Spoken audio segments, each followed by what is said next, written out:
2 സൈനികരടക്കം 3 യുഎസുകാർ കൊല്ലപ്പെട്ടതിന് പിന്നാലെ സിറിയയിലെ Islamic state കേന്ദ്രങ്ങളിൽ അമേരിക്കയുടെ തിരിച്ചടി. ഓപ്പറേഷൻ ഹോക്കി സ്ട്രൈക്ക് എന്ന പേരിലാണ് സിറിയയിലെ IS കേന്ദ്രങ്ങളെ ലക്ഷ്യമിട്ട് US ആക്രമണം ആരംഭിച്ചത്. പെന്റഗൺ മേധാവി പീറ്റ് ഹെക്സത്ത് ഇക്കാര്യം സ്ഥിരീകരിക്കുകയും ചെയ്തു. IS അംഗങ്ങളെയും അവരുടെ അടിസ്ഥാന സൗകര്യങ്ങളും ആയുധ കേന്ദ്രങ്ങളും ഇല്ലാതാക്കുന്നതിനായി US സൈന്യം സിറിയയിൽ ഓപ്പറേഷൻ ഹോക്കി സ്ട്രൈക്ക് ആരംഭിച്ചതായി പെന്റഗൺ മേധാവി സാമൂഹിക മാധ്യമങ്ങളിലൂടെ അറിയിച്ചു. ഡിസംബർ 13-ന് US സേനയ്ക്കെതിരെ നടത്തിയ ആക്രമണത്തിനുള്ള തിരിച്ചടിയാണിതെന്നും അദ്ദേഹം പറഞ്ഞു. അമേരിക്കക്കാരെ നിങ്ങൾ ലക്ഷ്യം വെച്ചാൽ എവിടെയാണെങ്കിലും നിങ്ങൾ വേട്ടയാടുമെന്നും ക്രൂരമായി കൊല്ലുമെന്നും പെന്റഗൺ മേധാവി മുന്നറിയിപ്പ് നൽകി. മധ്യ സിറിയയിലെ 70ഓളം IS കേന്ദ്രങ്ങളെ ലക്ഷ്യമിട്ടാണ് അമേരിക്ക വൻ ആക്രമണം നടത്തിയതെന്നാണ് റിപ്പോർട്ട്.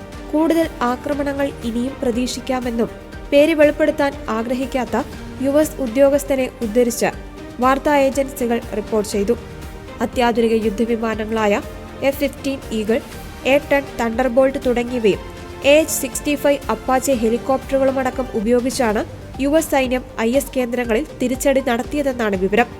ജോർദാനിൽ നിന്നുള്ള അമേരിക്കയുടെ F-16 യുദ്ധവിമാനങ്ങളും ഹിമാർട്സ് മിസൈലുകളും US സേന ഉപയോഗിച്ചതായും റിപ്പോർട്ടുകളിൽ പറയുന്നു.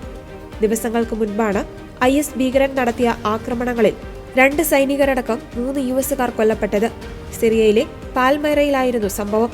ആക്രമണത്തിൽ 3 സൈനികർക്ക് പരിക്കേൽക്കുകയും ചെയ്തു. അക്രമിയെ US സൈന്യം വധിച്ചിരുന്നു. ഇതിനു പിന്നാലെ ISന് കനത്ത തിരിച്ചടി നൽകുമെന്ന് US പ്രസിഡന്റ് ഡൊണാൾഡ് ട്രംപ് മുന്നറിയിപ്പ് നൽകിയിരുന്നു.